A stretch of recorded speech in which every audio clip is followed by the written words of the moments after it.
వద్దులే ఇక, నీకు నచ్చినట్టే ఉండు, నీ లైఫ్ నీది. నేను ఇప్పటి నుండి నిన్నేది అడగాలని నేను అనుకుంటలేదు.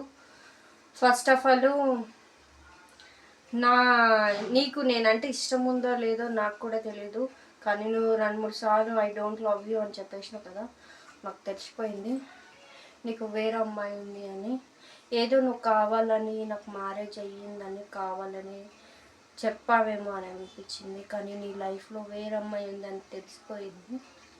కానీ అది తట్టుకోలేను, కానీ మర్చిపోనికి మస్తు ట్రై చేస్తా. ప్లీజ్, మస్తుగా ఎంత నమ్మానో అంతగా గొంతు కోసావు. నిజంగా స్టార్టింగే నువ్వు చెప్పినుంటే ఈ పాటికి నేను నువ్వు ఎలా ఉంటావో కూడా నాకు తెలియకముందే నిన్ను లైక్ చేసిన దాన్ని. కనీసము నువ్వు ఎక్కడ ఉంటావో కూడా తెలియకుండానే నీ మీద ఇష్టం పెంచుకున్న దాన్ని.